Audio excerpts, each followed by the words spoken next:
Good afternoon and welcome, and thank you all for coming today. My name is Castle Funatake, and I'm a Senior Manager in R&D at Thermo Fisher Scientific.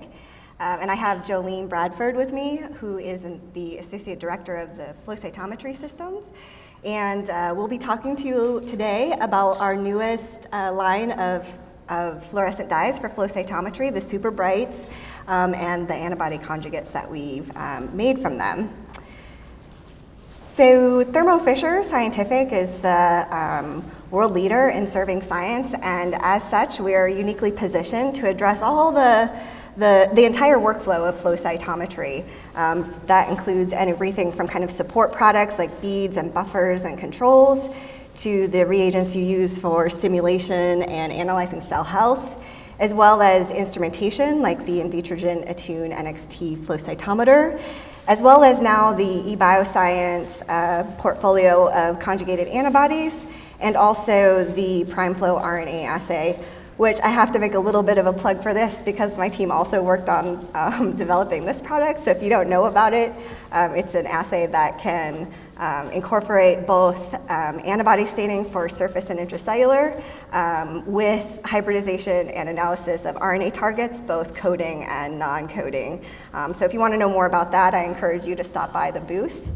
But today what we're going to focus on is the Superbright polymer dyes. We'll go over kind of just what are they, how we use them, and some comparison data, and then we'll go through several examples of multicolor panels where we've utilized them. And then we'll also be talking about the Attune flow cytometer and some of the newer features that are coming soon this year. So just to start off, what are Superbright dyes? Well, they're unique polymer-based dyes that are excited off of the violet laser. We have an unmodified version, which is our Superbright 436, and then this can also be made into tandems, which are our Superbright 600, 645, and 702. And then as a tandem, the Superbright 436 acts as the donor and transfers energy to the acceptor dye.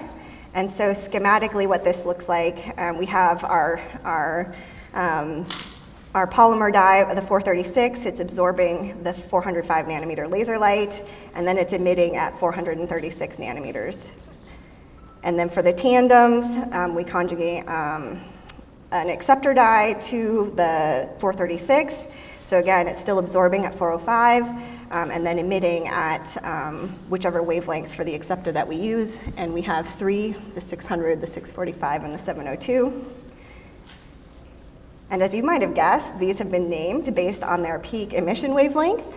And it also, this is going to expand the number of dyes that are available for the violet laser. So here we're showing the 405 laser line in this black bar, and then each of the emission spectra for each of the Superbrights. And so you can see here's the unmodified 436, and then here are our three tandems.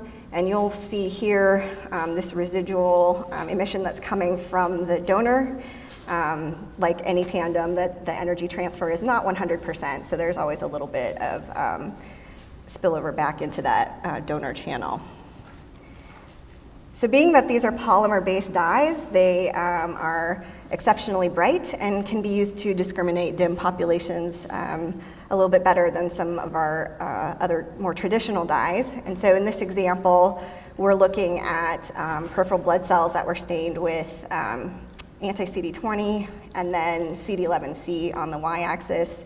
And this plot here is showing the Superbright 702, and this plot on the right is showing the APC of the same clone. And so I think what you can appreciate is that the separation between the positive and negative is definitely better for the Superbright 702 than it is for the APC.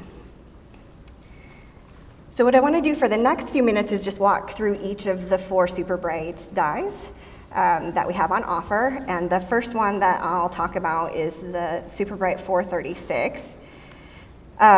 It is an alternative to Brilliant Violet 421. And you can see here the peak absorption is 414, and again, peak emission is 436 nanometers. And it can be detected in a 450/50 bandpass filter. In the data shown here, we're looking at mouse mouse bone marrow cells stained with SCA1, APC, and then CD117, conjugated to either eFluor 450, Superbright 436, or the Brilliant Violet 421. And you can see that the Superbright 436 is substantially brighter than the eFluor 450 and very comparable to the Brilliant Violet 421. The Superbright 600 is the first of our 3 tandems that I'll talk about. It's an alternative to Brilliant Violet 605, and it can be detected in a 61020 bandpass filter. This data is just comparing our mouse CD8 clone on splenocytes, and the Brilliant Violet is shown in gray, and the Superbright 600 is shown in red, and you can see that we are very comparable. The next tandem is our Superbright 645. Again, this is a tandem, and it's peak emission 645 and can be detected using a 66020 bandpass filter. And these data are just looking at our mouse CD8 on splenocytes or human CD8 on PBMCs. And again, the BV is shown in gray and the Superbright 645 in red, and we have comparable performance. In addition, the Superbright 645 also has some advantages in compensation. So when we look at other detectors on the violet laser, in particular, we're looking here at the 450-50 or the Superbright 436 channel, the 605-40, which would be our Superbright 600 channel, and then the 710-50, which would be our Superbright 702, which I haven't talked about yet. Then this table is showing you the compensation values that we applied to both sets of data here. And you can see that that leaves the Brilliant Violet 650 undercompensated. And so then this bottom row is showing what the actual compensation values would be. And so this advantage and a little bit less compensation, I think, makes the Superbright 645 a little bit easier to use in the context of the other Superbrights as well as other Brilliant Violets. So the third and last tandem is our Superbright 702. It's an alternative to Brilliant Violet 711 and can be detected using a 710-50 bandpass filter. This data is mouse splenocytes stained with CD4 or human peripheral blood stained with CD19. And you can see again that we're very comparable to the Brilliant Violet. The Superbright 702 also has some compensation advantages. So when we look at the compensation out of the 710-50 bandpass filter off of the blue laser, as well as the 780-60 filter off of the violet laser, and again, this data is compensated based on the Superbright. You can see that that leaves the Brilliant Violets a little undercompensated, and then the values that would be required are shown here. So again, I think this makes it a little bit easier to use in the context of an entire panel off of the violet laser.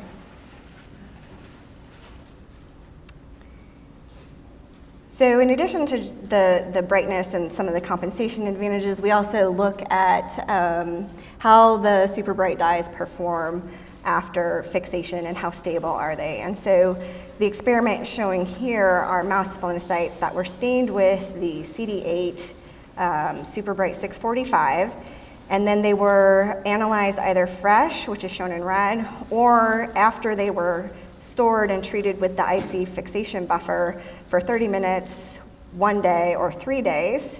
And what I hope you can appreciate is that you really can't see a difference in the histogram overlays, which indicates that there's really very little change in the brightness.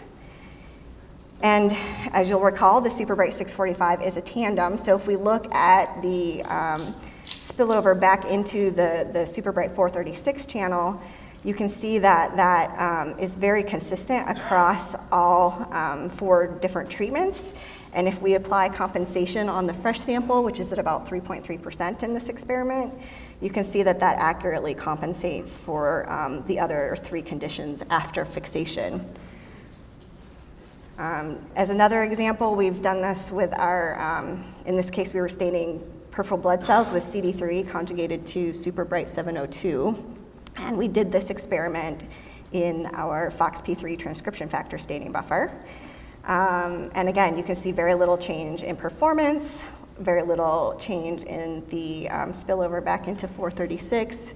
And again, if we set compensation based on the fresh sample, we see that that looks, all 4 samples look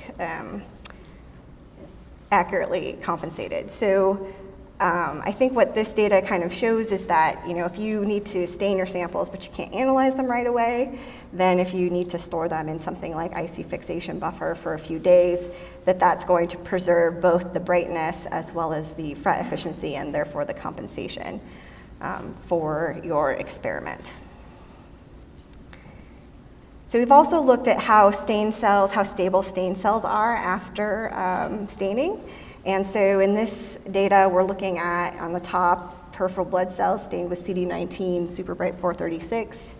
And in the bottom, we're looking at mouse CD4 conjugated to Superbright 600. And we analyze these samples either fresh or after leaving them on our lab bench for 4 hours or leaving them on the lab bench overnight. And as much as I'd like to admit that we keep our lights all off during the night, we actually do have the lights on. And so this is roughly 16 to 18 hours of exposure to ambient lab light. And again, I think you can see that there's very little difference in the brightness. And if we take our tandem here and look at the compensation, again, you can see there's very little change. And if we apply the compensation to the freshly analyzed sample and look at the ones that were exposed to light, you can see that there's, again, very little change in that fret efficiency. So if you step away from your lab bench for a couple hours and your stained cells, you don't need to worry about any changes in brightness or compensation. We've also looked at just kind of compatibility with other typical workflows in flow cytometry. So besides just exposure to fixation buffers, we've also looked at just how they tolerate an entire protocol for intracellular staining, whether that's with the IC fixation and permeabilization buffer set, or also with our FOXP3 transcription factor staining buffer set, and also with IC fixation and methanol protocols.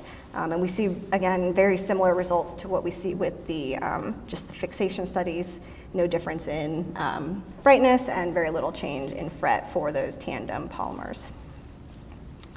We've also looked at how the antibody conjugates perform under whole blood protocols. So in the first, both for our one-step RBC lysis buffer, as well as our one-step fixed lyse solution. And so here we're looking at whole blood, and it was either the whole blood was stained and then lysed with the 10x RBC lysis buffer, or we lysed the RBCs first and then stained the cells, and you see very little difference, and these buffers have no effect on the fret efficiency or the compensation.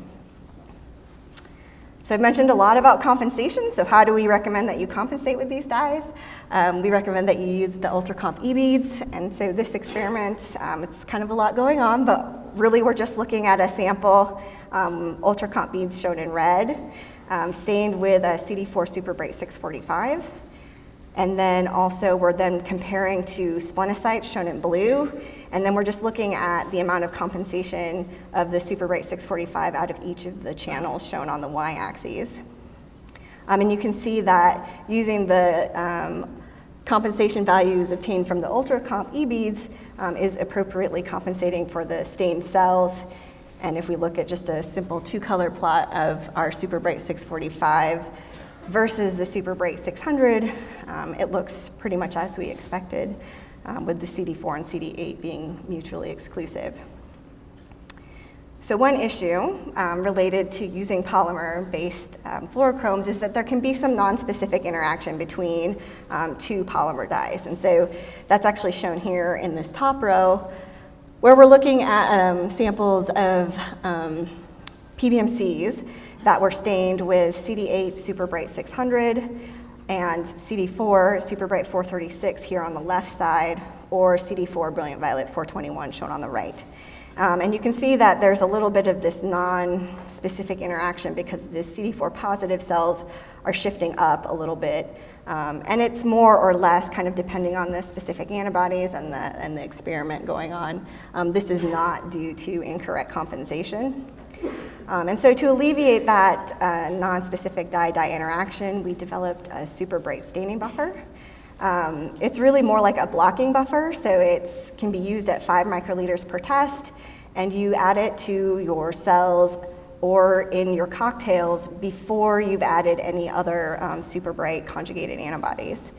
And we think, being formulated at 5 microliters per test makes it quite a lot easier to use in the context of some of these larger panels where you're already adding, 10, 15, 20 antibodies to stain. And it's recommended for use anytime you're using 2 or more polymer-based dyes. And so what the bottom row is showing, when we do the staining in the presence of the Superbright staining buffer, we minimize and resolve that nonspecific dye-dye interaction. So this data also shows that our Superbright staining buffer can be used to block polymer interactions between Superbright polymer dyes as well as the brilliant violets, and we wanted to do a little bit more of a complete study of this. So in this experiment, we've taken PBMCs and stained them with CD4 Brilliant Violet 421, and then looked at CD8 Superbright 600 or Brilliant Violet 605 in these last 2 columns. And in the top row, there's no Superbright staining buffer used at all, and you can see kind of this non-specific dye-dye interaction that is more or less extreme depending on the specific combination. And then we did the staining in the presence of the Brilliant stain buffer, shown in the middle row, or in the bottom row, the Superbright staining buffer. And you can see that in both cases, we've resolved this nonspecific dye-dye interaction. And so the Superbright staining buffer can be used to block these nonspecific interactions, whether your panel has all Superbrights, all Brilliant Violets, or some mixture of the two. So next, I want to spend some time now talking about how we've incorporated Superbright dyes into some larger multicolor panels, to come up with what panels we were going to look at, we went to the literature. And so we'll be looking at 3 panels today.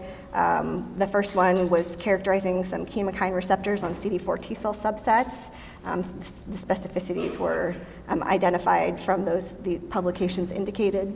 Then we'll be looking at ILC2s in human peripheral blood. And then the last panel will be looking at more kind of a bit of a deeper dive on Th1 and Th17 cells. So in this first panel, this is our T helper subsets. It's a 12-color panel. The reagents are all shown here, and the Superbrights are highlighted in yellow. Upstream of this, we did singlet gating and forward side scatter gating. And so from here, then we're looking at live CD3 positive cells to then look at CD8 versus CD4 to gate on the CD4 positive cells, and then CD45RA versus CD45RO to gate on the memory cells. And then we're looking at CD25, and we can clearly see a subset of cells that are CD25 high, representing the regulatory T cells. If we then gate on the CD25 negatives and look at expression of CD183 or CXCR3 versus CD196, CCR6, we can identify 3 kind of main subsets of cells. The CXCR3 positives are enriched for Th1 type cells. If we look at the CD183 negatives and then look for expression of CD297 or PD1 and CD185 or CXCR6, we can identify an extremely rare subpopulation of circulating T follicular helper cells. But the CD183 negative population can also be divided into CCR6 positive and CCR6 negative. And then taking the CCR6 positive cells and looking at CCR4, we can identify a small subset of cells that are a mixture of Th17 and Th22. And then the CCR6 negatives, again, looking at CCR4 positives, identifies a subset of cells that are enriched for Th2s. And so what this panel, I think, does a really nice job of showing is how we can use the Superbright antibody conjugates to markers that are traditionally quite dim, like CD25 or CCR6, and accurately identify and pull out these subsets of cells. The next panel is an ILC2 panel, where we were looking to identify these cells in peripheral blood. And we started off with a lineage marker and gated on the lineage negative cells. And then we're looking for the CD127 positive cells, and here we're plotting it against CD45, which has a broad distribution of expression. And so we are then gating on the CD127 positive versus the CD127 negative, and looking at their CD7 expression. And you can see that these 127 positive cells are enriched for ILCs, and that they have a higher and more homogeneous level of expression for CD7 compared to the non-ILCs. We can do some further analysis on those, and so here we've taken the ILCs and looked at CRTH2 and CD161, and the double positive cells then are actually our ILC2s. And then we can look at the expression of things like KLRG1, CCR6, and CD117, and compare that to the expression seen on non-ILC cells, and we see that we can see low levels of KLRG1 and CD117 and a more bimodal and brighter pattern of expression for CCR6. So interestingly, there's this population of CRTH2 negative but CD161 positive cells, and we can also look at their phenotype, and in this case we're looking at NKp46 and CD117, and you can see that these cells are very heterogeneous, whereas the ILC2s are more, have a more homogeneous pattern and are also negative for NKp46. So I think this panel is nice because we can identify an extremely rare subset of cells using the CD127 conjugated to Superbright 436, and also characterize markers that are expressed with broader expression patterns like CD45 and CD117. So in the last panel, we actually are going to be looking again at a 12-color panel looking at TH1 and TH17s. And in this case, we took the same sample and ran it on the Attune NXT as well as an LSR. And so initially, we're identifying B cells here with CD20 and CD19.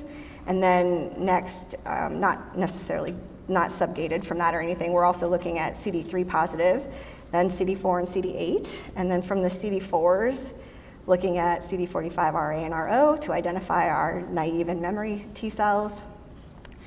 And then from there, we can compare expression on the memory versus the naive cells.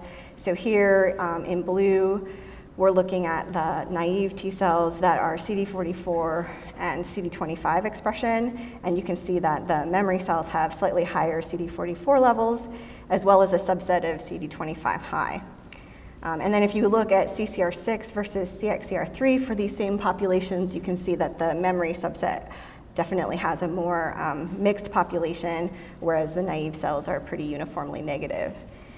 And then if we kind of can break this population into like 3 subsets, this is, and then looked at CD161, you can see that the CXCR3 single positives really have very little or no CD161 expression, and these are classical TH1 cells. The CCR6 single positive from this plot, cells that also express CD161 are kind of classical TH17s. And then there is a subpopulation that are double positive for CCR6 and CXCR3 that then also express CD161, and this is actually a mixture of some non-classical TH1s as well as these kind of TH17s that also can produce interferon gamma, so they're kind of a hybrid cell type. And so this data, I think, shows that how that the Superbright conjugates can be used on any platform that has a violet laser and the appropriate detection filters, and that you basically can get similar results kind of regardless of whether we were looking at the Attune or the LSR. So just to kind of summarize the Superbright section, we do offer 4 dyes. The 436, 600, 645, and 702. They're compatible with traditional workflows used in flow cytometry, including fixation and permeabilization, as well as whole blood and red blood cell lysis. Our Superbright staining buffer is compatible with all polymer dyes and should be used in panels where 2 or more are being used. And these dyes have really been optimized for use in flow cytometry. We have a number of products available now for both human and mouse specificities, as well as some isotype controls. And this portfolio is continuing to grow throughout the year and beyond. And with that, I think we'll hand it over to Jolene to talk to you a little bit more about the Attune NXT.